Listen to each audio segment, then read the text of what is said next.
அத்தியாயத்தை எழுத தயாராகிறது. ஆம், நாம் ஆவலுடன் எதிர்பார்த்து காத்து கொண்டிருந்த தருணம் தற்பொழுது நம் மாண்புமிகு தமிழ்நாடு முதலமைச்சர் அவர்கள் மூவர்ண கொடியை ஏற்றி வைத்து கொடி வணக்கம் செலுத்தி சிறப்பிப்பார்கள். காவல்துறை கூட்டுக்குழல் இசைக்குழுவினரால் நாட்டுப்பண் இசைக்கப்படும். அனைவரும் எழுந்து நிற்குமாறு பணிவன்புடன் கேட்டுக்கொள்கிறோம். May we kindly request all our dignitaries to rise for the national anthem.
தாயின் மணிக்கொடி பாரீர், அதை தாழ்ந்து பணிந்து புகழ்ந்திட வாரீர்.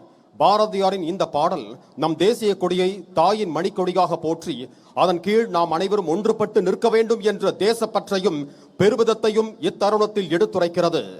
இந்த சுதந்திர தின நன்னாளில் மாண்புமிகு தமிழ்நாடு முதலமைச்சர் அவர்களை சுதந்திர தின விழா பேருரையாற்ற பணிவன்புடன் அழைக்கிறோம்.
தமிழ்நாடு சட்டமன்ற பேரவைத் தலைவர் அவர்களே,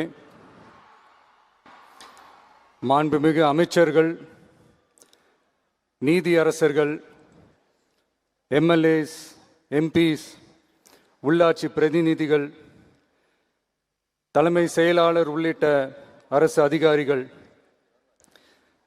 நம்ம தாய் நாட்டின் சுதந்திர போராட்டத்தில் பங்கேற்று இன்னைக்கும் வாழ்ந்துட்டு இருக்கிற தியாகிகள், தற்போது குடும்ப ஓய்வூதியம் பெற்று வரும் சுதந்திர போராட்ட தியாகிகளின் வாரிசுதாரர்கள், டிஜிபி உள்ளிட்ட அனைத்து காவல்துறை அதிகாரிகள், முப்படைகளை சேர்ந்த அலுவலர்கள், வீரர்கள், சிறப்பு விருந்தினர்கள், இன்னைக்கு இந்த சுதந்திர தினத்தில் கோட்டையில் கொடியேற்றுறத பார்க்க வந்திருக்கிற பொதுமக்களுக்கும், இந்த சுதந்திர தினத்தை கொண்டாடிக்கிட்டு இருக்கிற என் நெஞ்சில் குடியிருக்கும் தமிழக மக்களுக்கும், மாணவ மாணவிகளுக்கும் அனைவருக்கும் என்னுடைய சுதந்திர தின நல்வாழ்த்துக்கள், என்னுடைய வணக்கத்தையும் தெரிவிச்சுக்கிறேன். தங்களுடைய உயிரை, உடமைய, வாழ்க்கைய எல்லாம் இழந்துட்டு நமக்காக சுதந்திரம் வாங்கி கொடுத்த நம்ம சுதந்திர போராட்ட தியாகிகள், அதில் பிரபலமானவர்கள் மற்றும் பேர் தெரியாதவங்க அப்படின்னு இருந்தாலும் அவங்க எல்லாருக்கும் ஏன் அவங்க ஒவ்வொருத்தருக்கும் தனிப்பட்ட முறையில் என்னுடைய வீர வணக்கங்கள்.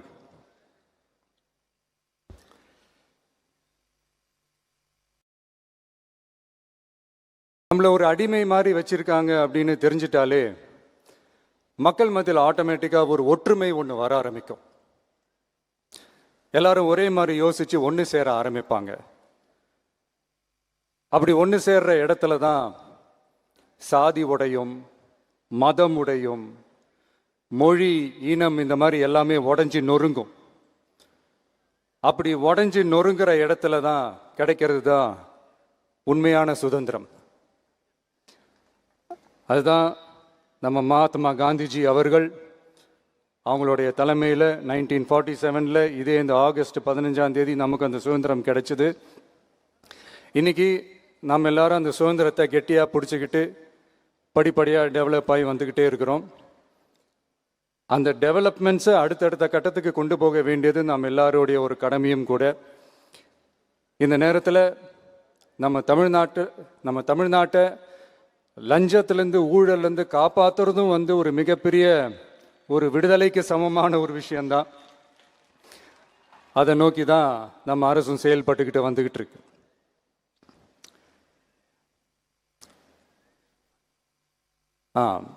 இந்த 386 ஆண்டு பழமையான இந்த கோட்டையில்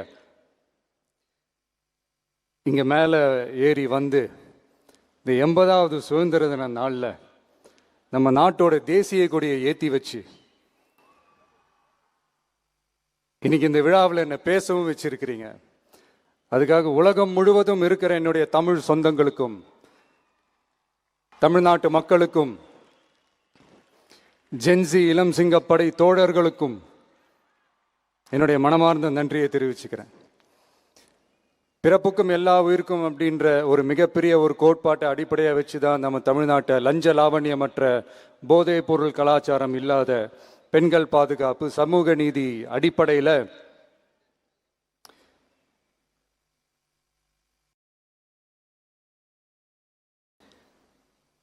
ஒரு வெளிப்படையான, ஒரு உண்மையான, ஒரு நேர்மையான ஒரு நிர்வாகமாக இதை நாம் செயல்பட்டுக்கிட்டு வந்துக்கிட்டு இருக்கிறோம். பொது வாழ்வில் சமரசம் இருக்கவே கூடாது. மக்கள் நலன் தான் மிக மிக முக்கியமான ஒரு விஷயம். அந்த அடிப்படையில் தான் தமிழக வெற்றி கழக அரசு செயல்பட்டுக்கிட்டு வந்துக்கிட்டு இருக்கோம். அதே அடிப்படையில் தான் மக்கள் நலன் சார்ந்த திட்டங்கள்லையும் நம்ம சென்ட்ரல் கவர்மெண்ட்டோட நிர்வாக ரீதியாக ஒத்துழைப்போட இருக்கிறோம். But at the same time நம்ம தமிழ்நாடு கொள்கைகள்னு வந்துட்டா மாநில உரிமைகளுக்கு எதிரான முடிவுகள்லையும் சரி, தமிழ்நாட்டுக்கு எதிரான கொள்கை முடிவுகள்லையும் சரி, நம்ம டிவிகே அரசு எப்பவுமே எதிர்க்கும். அதில் எந்த மாற்று கருத்துமே கிடையாது. அதே மாதிரி இதுக்கு முன்னாடி நிறையா திட்டங்கள்லாம் கொண்டு வந்திருக்காங்க. அதில் எதெல்லாம் மக்களுக்கு யூஸ்ஃபுல்லாக இருக்கிற மாதிரி திட்டங்கள் இருக்கோ அதெல்லாம் கண்டினியூ பண்ணிக்கிட்டு தான் இருக்கிறோம். ஃபார் எக்ஸாம்பிள், ஜெயலலிதா மேடம் கொண்டு வந்த அம்மா உணவகம் திட்டம், அது இன்னும்